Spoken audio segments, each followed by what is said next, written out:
Hi, I'm Jane Szabo. I'm a contemporary artist. I'm working in photography, but I have a background in mixed media and other materials. I'm sort of an accidental Angelino. I was born in Santa Barbara, but I grew up in Virginia. Bounced back to Seattle, where I did my high school years, and ended up in California to go to college and then graduate school, where I went to Art Center College of Design for my master's in fine art. What were your first experiences with photography? Well, I started doing photography probably in the high school years. My dad was an amateur photographer, so I think that inspired me. He got me starting in black and white film and slide film for color.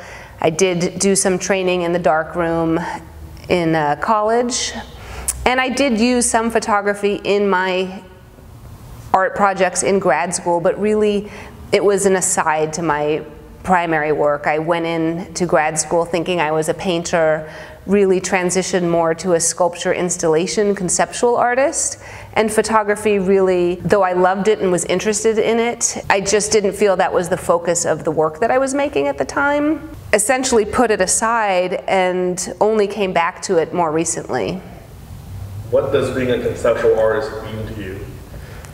For me, conceptual artist really means that the ideas are the most important part of the work that I make. All of my work is driven by ideas, concepts, or storytelling. I think it's important to have visually stunning images, but a pretty image isn't enough. I really need my work to be relaying, communicating information and content more importantly than anything.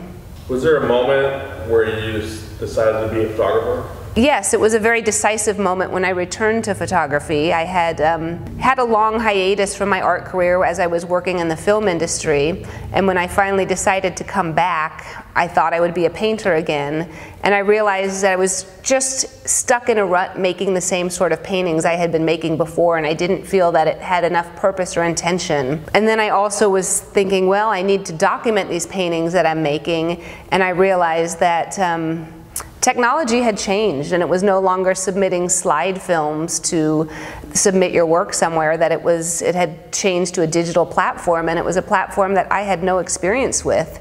So at that point I realized I needed to buy a new camera so I could document my new paintings, and then I realized I really should take a course to learn how to use this new technology that I knew nothing about and the programs.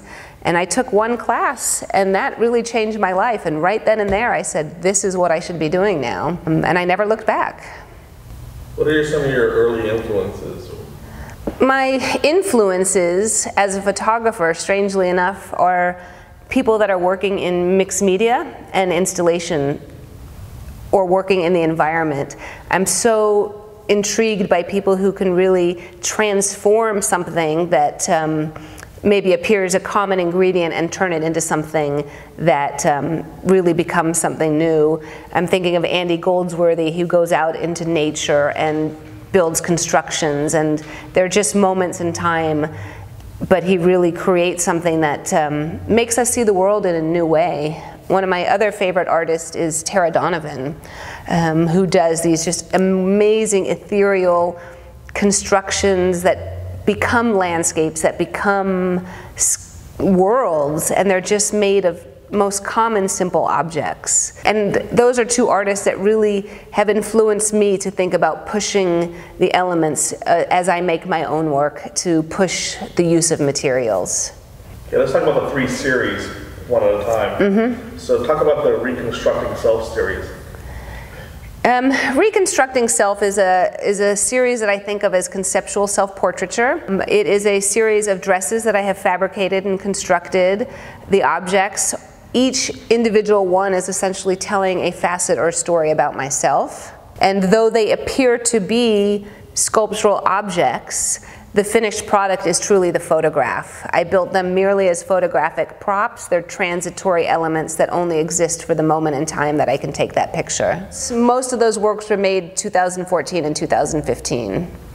And every project that I make, though they look visually really different, segues from one idea into the next. So though my work may seem visually so different, there's a common thread, which is the ideas that lead from one project to the next. Let's talk about Family Matters. When did that start? Family Matters began as an idea in 2016 as I was selling my parents' home of 30-some years, and I knew that I was starting to sort of think about how to make a project that would incorporate objects that came from the house. I did most of the photographing for that series in 2017. Though over the last couple years I've added one or two more to the body of work. But when I sold their house out of state and I brought home a lot of those objects that had personal meaning or just were visually really appealing or had some sentiment, I didn't want to just make a document of objects. It wasn't about, here's this cute thing that was in the house. I wanted to transform the objects into a way to tell stories about family dynamics and memory, and it was really more a catalog of feelings more than a catalog of objects. And from there you went into a Somewhere Else series? Yeah, the new series hasn't really been released yet. It's just starting to get tested in the world. So that is brand new work that I'm going to release more fully in 2020. And that's a really new body of work for me, a new way of working, in that it's primarily shot in the landscape, and because I've been traveling so much, it's mostly shot out of state. And where's some of these traveled? The work so far has been shot, a lot of it has been in Seattle area. I've done some in Texas, in Florida, and around California. And I'm hoping I'm going to be doing some shooting in New York next month, so just wherever I go is where I make the work. And what kind of environments are they? They are mostly really natural settings. It's sort of this internal search for peace and self-fulfillment through finding these spaces that are sort of Edens and escapes. So each of the projects are visually different. Is there a through line or a thread that connects them all?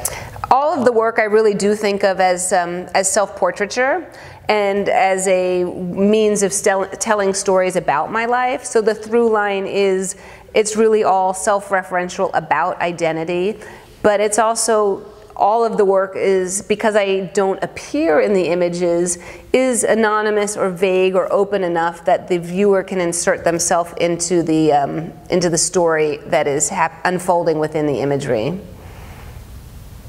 A lot of your projects involve construction. Do you have a background in prop design, or?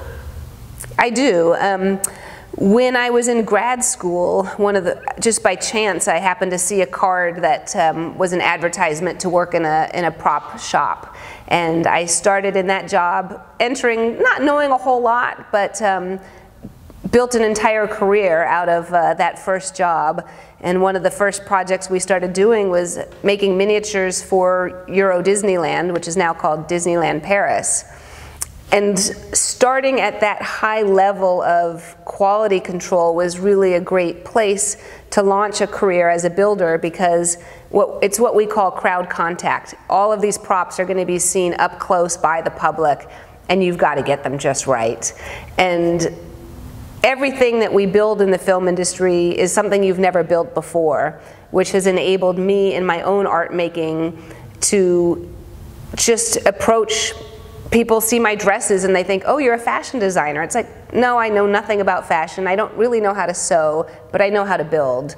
So I'm pretty fortunate to have an unusual skill set to work with materials, and that's really probably my most love, is just getting engaged with the materials. In your work, what types of materials do you use? Well, I will say that maps seem to be a recurring element that comes back, but really anything. It's a lot of found objects, it's a lot of paper products.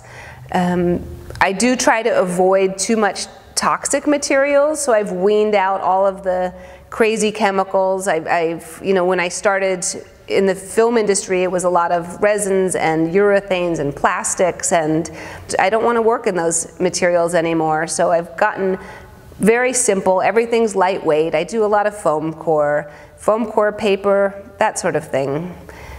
So you rarely appear in front of the camera. How do you address issues of self-identity by photographing inanimate objects? As I said, I really do think of all my work as self-portraiture, and even though the self may not appear in the images, I think objects can become stand-ins for your identity or your persona or your view of the world. So my current series involves a series of houses that I'm building. And I really think that house is me. And that house that I move through the landscape is me traveling through the world. But it's also you. It's you finding your place in the landscape and you finding where you fit. And I think the value of doing a series of a body of work, maybe there's 10 images, maybe there's 20 images, each image is going to appeal differently to different people. So everybody will find where they fit into the scene through a very specific image. In terms of exhibiting your work, how are they presented? I do present the work pretty traditionally in terms of in a frame with a mat. Different series, a lot of my work I'm really interested in repetition, so I've really relied heavily on the grid, oftentimes a very dense grid, stacked images.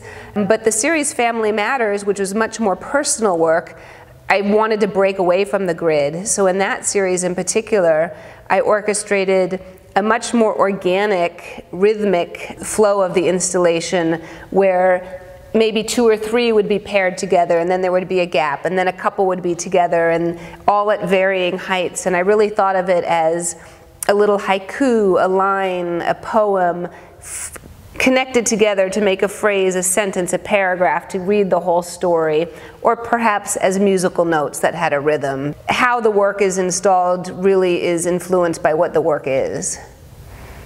So what's next? What are you working on towards the future?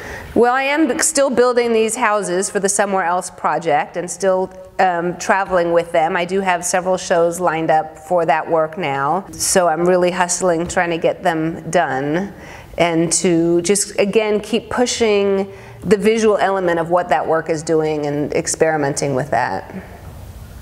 So finally, what makes you happy being a photographer?